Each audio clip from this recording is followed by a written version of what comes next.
ಒಂದು ಯಥಾಸ್ಥಿತಿಯನ್ನ ಕಾಪಾಡಲಿಕ್ಕೆ ಪ್ರಯತ್ನ ಮಾಡಿದ್ದಾರೆ. ಯಾಕೆ ಅಂತಂದ್ರೆ ಟ್ಯಾಕ್ಸ್ಗಳನ್ನ ಹೆಚ್ಚಿಗೆ ಯಾವುದರ ಮೇಲೂ ಹಾಕಿಲ್ಲ.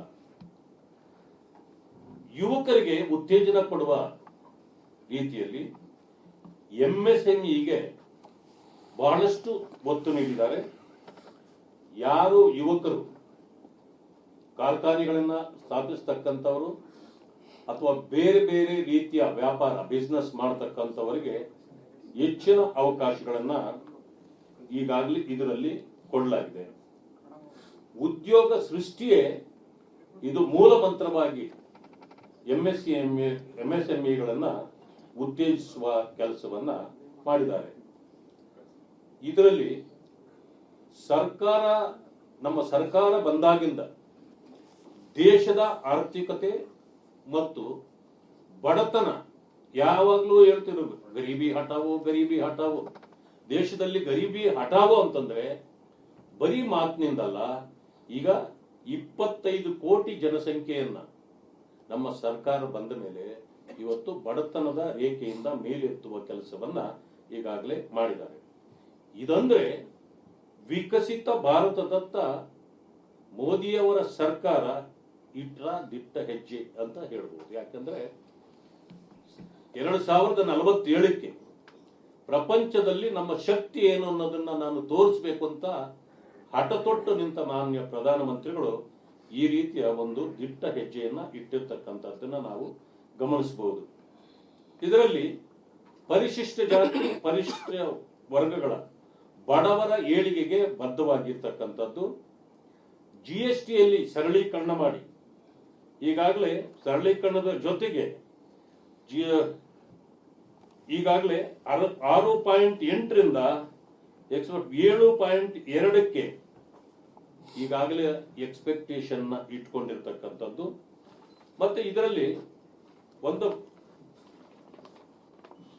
ಇದನ್ನ ಹೇಳಿದ್ದಾರೆ 3C ಏನಂತಂದ್ರೆ 3C ಬಡ್ಜೆಟ್ ಅಂತ ಹೇಳಿದ್ದಾರೆ. 3C ಅಂದ್ರೆ ಕಂಟಿನ್ಯೂಟಿ, ಅಂದ್ರೆ ಇದರಲ್ಲೇ ಅರ್ಥ ಆಗುತ್ತೆ ಯಥಾಸ್ಥಿತಿಯನ್ನ ಕಾಪಾಡಿರ್ತಕ್ಕಂಥದ್ದು ಮತ್ತು ಕ್ರೆಡಿಬಿಲಿಟಿ ಯಾಕೆ ಅಂತಂದ್ರೆ ಈ ಓಲೈಕೆ ಮಾಡಿ ವ್ಯತ್ಯಾಸಗಳನ್ನ ಮಾಡಿದಾಗ ಕ್ರೆಡಿಬಿಲಿಟಿ ಉಳಿದಿರೋದಿಲ್ಲ. ಆ ಕಾರಣದಿಂದ ಕ್ರೆಡಿಬಿಲಿಟಿ ಅಂಡ್ ಕಮಿಟ್ಮೆಂಟ್ ಈ 3Cಗಳ ಜೊತೆಯಲ್ಲಿ ಈ ಒಂದು ಬಡ್ಜೆಟ್ ಅನ್ನ ಉತ್ತಮವಾಗಿ ಮಾಡಿರ್ತಕ್ಕಂಥದ್ದು. ಈಗಾಗಲೇ ಡ್ರಗ್ಸ್ಗಳಿಗೆ ಈಗಾಗಲೇ ಕ್ಯಾನ್ಸರ್ ಡ್ರಗ್ಸ್ಗಳಿಗೆ 17 ನೀವು ಇಂಪೋರ್ಟ್ ಮಾಡ್ಕೊಂಡ್ರು ಕೂಡ ಅದರಲ್ಲಿ ಬೆಲೆ ಏರಿಕೆ ಮಾಡದೆ ಟ್ಯಾಕ್ಸ್ ಅನ್ನ ರಿಡಕ್ಷನ್ ಕೊಟ್ಟಿರ್ತಕ್ಕಂಥದ್ದು.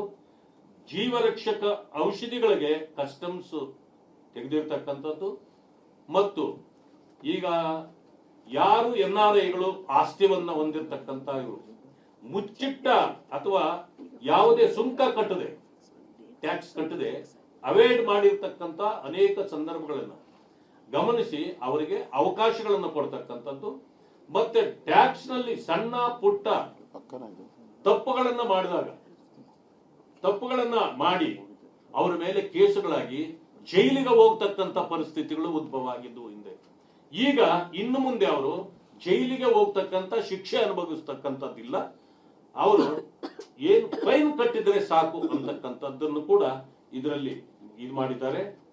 ಆಮೇಲೆ ಬಂಡವಾಳ ವೆಚ್ಚ 11.2 ಲಕ್ಷ ಕೋಟಿಯಿಂದ 12.2 ಲಕ್ಷ ಕೋಟಿಗೆ ಹೆಚ್ಚಳ ಮಾಡಿರ್ತಕ್ಕಂಥದ್ದು. ಆಮೇಲೆ ಪ್ರತಿ ಜಿಲ್ಲೆಯಲ್ಲಿ ಮಹಿಳಾ ವಸತಿ ನಿಲಯಗಳನ್ನ ತೆಗೆಯತಕ್ಕಂಥ ಅನೇಕ ಈ ರೀತಿ. ಮತ್ತೆ ಜವಳಿ ಟೆಕ್ಸ್ಟೈಲ್ ಇದಕ್ಕೆ ಒತ್ತು ಕೊಡ್ತಕ್ಕಂಥದ್ದು.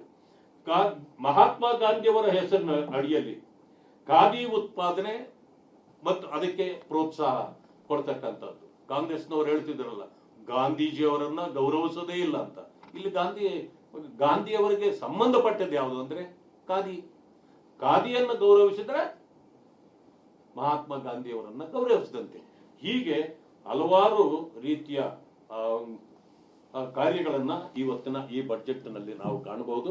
ಒಟ್ಟಾರೆ ಇದು ಜನಸಾಮಾನ್ಯರಿಗೆ ಉತ್ತಮವಾದ ಬಜೆಟ್ ಅಂತೇಳಿ ಹೇಳ್ತಕ್ಕಂಥದ್ದು. ಜೊತೆಗೆ ರೈತರಿಗೂ ಕೂಡ ಉತ್ತಮ ಪ್ರೋತ್ಸಾಹವನ್ನ ಕೊಟ್ಟಿದ್ದಾರೆ. ಆದ್ದರಿಂದ ಈ ಕೇಂದ್ರದ ಶ್ರೀಮತಿ ನಿರ್ಮಲಾ ಸೀತಾರಾಮನ್ ರವರ ಈ ಬಜೆಟ್ ಅನ್ನ ನಾವು ಸ್ವಾಗತಿಸ್ತೀವಿ.